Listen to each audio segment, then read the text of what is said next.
Hello everyone, कैसे हैं आप सभी। स्वागत है आप सभी कंप्यूटर फंडामेंटल के 100 मोस्ट इंपॉर्टेंट क्वेश्चंस की सीरीज में। पिछले वीडियोस में हम लोगों ने क्वेश्चन नंबर 90 तक डिस्कस कर लिया है। इस वीडियो में हम लोग नेक्स्ट 10 क्वेश्चन नंबर 91 से क्वेश्चन नंबर 100 तक डिस्कस करेंगे। आई होप आप सभी लोगों ने पिछले वीडियोस देख लिए होंगे। आप में से जिन भी लोगों ने पिछले वीडियोस नहीं देखे हैं वो लोग भी वीडियोस देख लेंगे।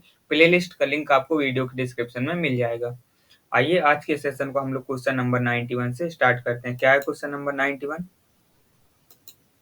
कह रहा है कि which of the following statement is true, यानी कि हमको बताना है इनमें से कौन सा स्टेटमेंट ट्रू है। Option A, CPU has direct access to both primary and secondary memory, यानी कि जो सीपीयू है वो प्राइमरी और सेकेंडरी मेमोरी दोनों को डायरेक्टली एक्सेस कर सकता है। ऑप्शन बी क्या है, memory system is implemented on a single level chip, single level memory.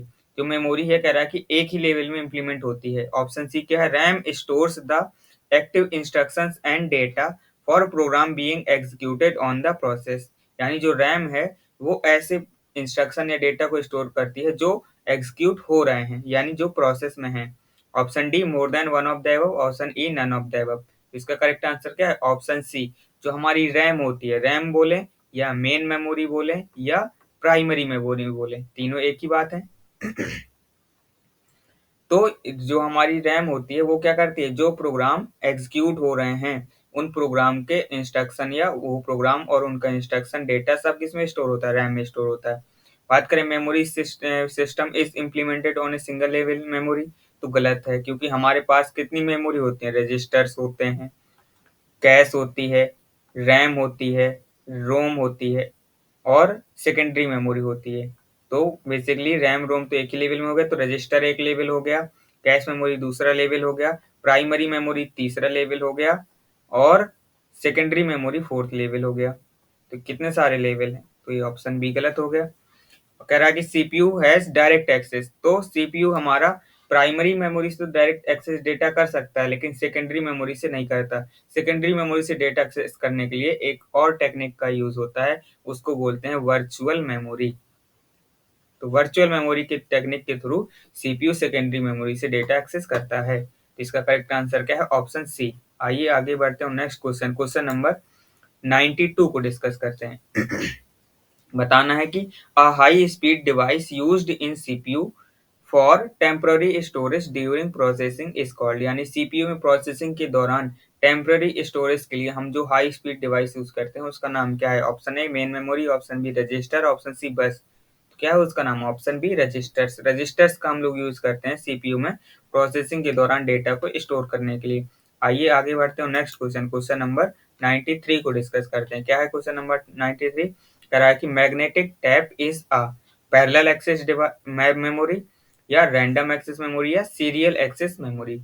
तो जो मैग्नेटिक टैप होती है वो हमारी कैसी मेमोरी होती है, सीरियल एक्सेस मेमोरी होती है, यानी कि सिक्वेंशियल एक्सेस मेमोरी होती है। तो इसका करेक्ट आंसर क्या हो गया, option C is the correct answer. यही मैग्नेटिक टेप का एक डिसएडवांटेज है कि एक मैग्नेटिक टेप जो हमारा सेकेंडरी मेमोरी है, लेकिन ये सेकेंडरी मेमोरी है तो स्लो भी होगा।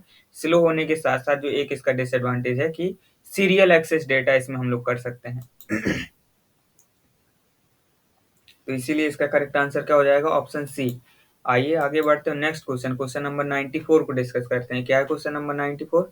कह रहा है कि which of the following bus is used by CPU to send control signals to all other components, यानी कि जितने भी सीपीयू में कंप्यूटर में कंपोनेंट कनेक्टेड हैं मदरबोर्ड में या सीपीयू में, सीपीयू से जितने कंपोनेंट कनेक्टेड हैं उन सबको सिग्नल, कंट्रोल सिग्नल भेजने के लिए सीपीयू कौन सी बस का यूज करता है। Option A control bus, option B address bus, option C data बस।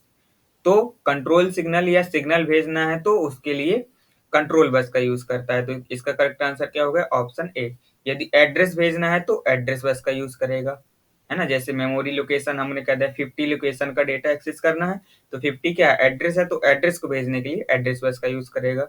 और डेटा को भेजने के लिए, यानी कि अब जो मेमोरी लोकेशन में जो डेटा है वो डेटा के कौन सी बस से जाएगा, डेटा बस के थ्रू जाएगा। बात करें इन तीनों अलग अलग बसेस क्यों हैं, क्योंकि हमारा जो डेटा रहता है सब 0 1 में रहता है। तो हम सीपीयू क्या कर सके, आइडेंटिफाई कर सके या कोई डिवाइस आइडेंटिफाई कर सके कि ये एड्रेस है कि सिग्नल है कि डेटा है। तो आइडेंटिफाई करने के लिए तीन मेन बसेस होती हैं, control bus, address bus, data bus. तो इसका करेक्ट आंसर है ऑप्शन ए कंट्रोल बस। आइए आगे बढ़ते हैं और नेक्स्ट क्वेश्चन, क्वेश्चन नंबर 95 को डिस्कस करते हैं। क्या है question number 95?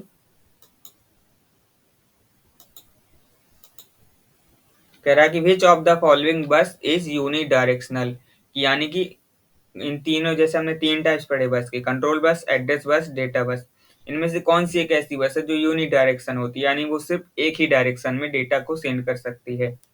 Option A control bus, option B address bus, option C data bus. तो इसका करेक्ट आंसर क्या है? ऑप्शन बी एड्रेस बस। जो एड्रेस भेजता है वो सीपीयू ही एड्रेस भेज सकता है किसी भी कंपोनेंट को या मेमोरी को, बाकी कोई और भी डिवाइस एड्रेस सीपीयू को नहीं भेज सकती। इसलिए जो एड्रेस बस की जो डायरेक्शन होती है यूनि डायरेक्शन होती है। कंट्रोल सिग्नल बात करें तो सीपीयू भी डिवाइसेस को कंट्रोल सिग्नल भेज सकता है और ये भेजता है, और डिवाइसेस भी सीपीयू को कंट्रोल सिग्नल भेज सकती हैं। जैसे कि सीपीयू को मानना है, सपोज दैट कि सीपीयू को मेमोरी लोकेशन में कोई डेटा एक्सेस करना है, लेकिन मेमोरी में कोई रीड राइट ऑपरेशन पहले से एग्जीक्यूट हो रहा है, तो उस टाइम मेमोरी क्या करेगा? सीपीयू को ने जो रिक्वेस्ट भेजी उस रिक्वेस्ट को एक्सेप्ट नहीं कर पाएगा, तो उसको बताएगा कि मैं अभी क्या हूँ, बिजी हूँ। तो बिजी हूँ तो उसके लिए कैसे बताएगा? सिग्नल भेजेगा, तो सिग्नल भेज सकता है। डेटा, अब देखिए सीपीयू कोई भी डेटा मेमोरी में स्टोर करना चाहता है तो सीपीयू डेटा भेजेगा, लेकिन जब सीपीयू कोई भी डेटा मेमोरी से रीड करेगा, तो मेमोरी से रीड करेगा तो मेमोरी से डेटा तो सीपीयू के पास जाएगा वापस। तो जो हमारी डेटा बस है वो बोथ डायरेक्शनल होती है और कंट्रोल बस भी बोथ डायरेक्शनल होती है, लेकिन एड्रेस सिर्फ सीपीयू ही जनरेट करता है। तो एड्रेस बस जो होती है वो यूनि डायरेक्शन होती है। तो इसका करेक्ट आंसर क्या है? Option B. एक क्वेश्चन और पूछा जा सकता है कि इनमें से कौन सी ऐसी बस है जो मेमोरी से रिलेटेड है ना, या जो मेमोरी पे डिपेंडेंट है? तो इसका करेक्ट आंसर भी ऑप्शन बी ही होगा, एड्रेस बस। जो एड्रेस बस है वो हमारी किस पे डिपेंडेंट होती है? मेमोरी पे डिपेंडेंट होती है, मेमोरी के साइज पे डिपेंडेंट होती है। ठीक है, आगे बढ़ते हैं, क्वेश्चन नंबर 96 को डिस्कस करते हैं। क्या है question number 96? How many address lines are necessary to address 8 gigabytes of memory? कह रहा है कि 8 गीगाबाइट मेमोरी को एड्रेस करने के लिए कितनी एड्रेस लाइन का नेसेसरी होंगी, यानी कि एड्रेस में जो बेसिकली हमको एड्रेस की साइज बताना है, साइज ऑफ एड्रेस, यानी कि जो एड्रेस है उसमें कितने बिट होंगे। तो 8 गीगाबाइट की मेमोरी है, ठीक है। तो हम लोग साइज कैसे निकालते हैं? साइज निकालते हैं number of cells, number of cells into क्या? Data per cell. अब क्वेश्चन को ध्यान से पढ़िए और बताइए क्या डेटा पर सेल दिया गया है, मतलब कि एक सेल में कितना डेटा स्टोर करना है, ये क्वेश्चन में मेंशन है? नहीं मेंशन है। तो जब नहीं मेंशन होता है तो हम इसको क्या मान लेते हैं? 1 बाइट मान लेते हैं, ठीक है। अब नंबर ऑफ सेल्स दी गई हैं? नहीं दी गई हैं, नंबर ऑफ सेल्स भी नहीं दी गई हैं। क्या दी गई है? साइज दी गई है 8 गीगाबाइट। 8 गीगाबाइट हमने शॉर्ट में जीबी लिख दिया। तो यहाँ से नंबर ऑफ सेल्स हम लोग निकाल लेंगे, बिल्कुल निकाल लेंगे। तो निकाल लीजिए क्या आएगा? 8 GB और 1/1 बाइट। अब देखिए यूनिट दोनों का सेम नहीं है, तो पहले क्या करेंगे? दोनों का यूनिट सेम करेंगे। तो 8 इंटू जीबी की वैल्यू यदि बाइट में कन्वर्ट करेंगे तो कितनी होती है? 2 टू द पावर 30 बाइट, और नीचे डिवाइडेड बाई 1 बाइट। अब बी से बी कैंसिल हो गया, क्या फाइनल आंसर बचा? 8 इंटू 2 टू द पावर 30। अब इसको चाहे तो कैलकुलेट कर लें, लेकिन कैलकुलेट करने की आवश्यकता नहीं है। क्यों? क्योंकि हम लोगों ने पढ़ा है यदि एड्रेस में n बिट होते हैं तो नंबर ऑफ लोकेशंस कितनी होती हैं? n बिट का एड्रेस है तो नंबर ऑफ लोकेशंस 2 की पावर n होती हैं। और यहाँ यदि हम इसको 2 की पावर n बना लेंगे n के फॉर्म में, तो हमको करेक्ट आंसर यहीं से मिल जाएगा, हमको इसको कैलकुलेट करने की आवश्यकता ही नहीं है। तो अब देखिए कई लोग क्या करेंगे, 30 देखा और 30 पे टेक कर दिया, है ना। तो ऐसा नहीं है, अभी 8 भी है तो 8 को भी पावर में बनाएंगे, तो 2 की पावर 3 इंटू 2 की पावर 30। अब मल्टीप्लाई है, बेस सेम है, तो पावर क्या हो जाएगी? ऐड हो जाएगी, तो कितना हो जाएगा? 33। तो option C is the correct answer. आइए आगे बढ़ते हैं, नेक्स्ट क्वेश्चन, क्वेश्चन नंबर 97 को डिस्कस करते हैं। क्या है क्वेश्चन नंबर 97? कह रहा है कि बायोस स्टैंड फॉर, जो बायोस है उसका फुल फॉर्म बताना है। जो बायोस हमारा कौन सी मेमोरी में स्टोर होता है?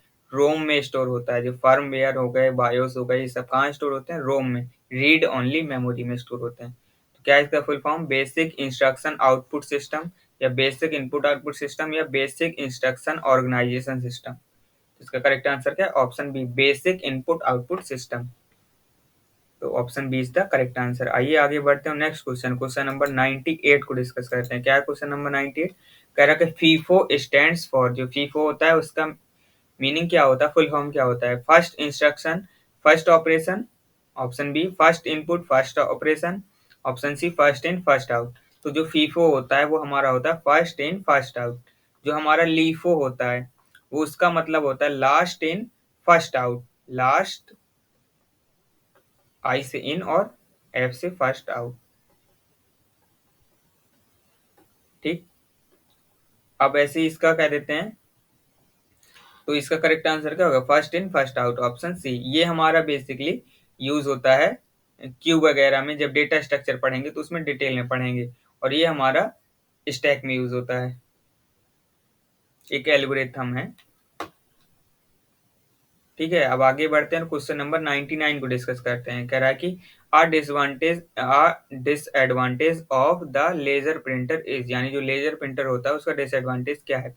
Printing cost, it is very slow, the output is of lower quality. तो ऑप्शन सी क्या है? गलत है। क्यों? क्योंकि जो लेजर प्रिंटर होता है उसकी क्वालिटी क्या होती है? अच्छी होती है। स्लो भी नहीं होता, ऑप्शन बी गलत है। प्रिंटिंग कॉस्ट, तो प्रिंटिंग कॉस्ट क्या होती है? ज्यादा होती है लेजर प्रिंटर की। या हम लोग कह सकते हैं प्रिंटिंग कॉस्ट या इम्प्लीमेंटेशन कॉस्ट क्या होती है? ज्यादा होती है। तो इसीलिए इसका करेक्ट आंसर क्या हो जाएगा? Option A is the correct answer. आइए आगे बढ़ते हो नेक्स्ट क्वेश्चन, क्वेश्चन नंबर 100 को डिस्कस करते हैं, जो कि हमारे आज की वीडियो का लास्ट क्वेश्चन है। इसके बाद हम लोग मिलेंगे नेक्स्ट सीरीज में, कंप्यूटर ऑर्गेनाइजेशन एंड आर्किटेक्चर की सीरीज में, जिसको हम लोग शॉर्ट में COA भी बोलते हैं। कह रहा है कि the memory size for n bits address and word addressable क्या होगी? हमको मेमोरी की साइज बताना है जिसके एड्रेस में n बिट्स हैं, और वो मेमोरी कैसी? वर्ड एड्रेसेबल है। जैसे पिछले क्वेश्चन में नहीं दिया गया था तो हमने 1 बाइट मान लिया था। यहाँ पे दिया गया है, क्या दिया गया है? m बाइट, यानी जो एक सेल होगी, एक सेल में कितना डेटा स्टोर होगा? तो m बाइट डेटा स्टोर होगा।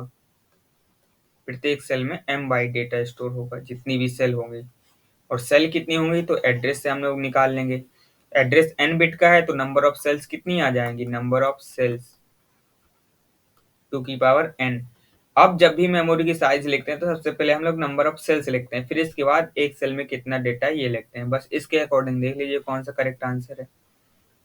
तो नंबर ऑफ सेल्स 2 की पावर n है, तो 2 की पावर n कौन सा ऑप्शन है? ये सी, 2 की पावर n इंटू, और एक सेल में कितना डेटा? m। तो इसका करेक्ट आंसर क्या हो जाएगा? Option C is the correct answer.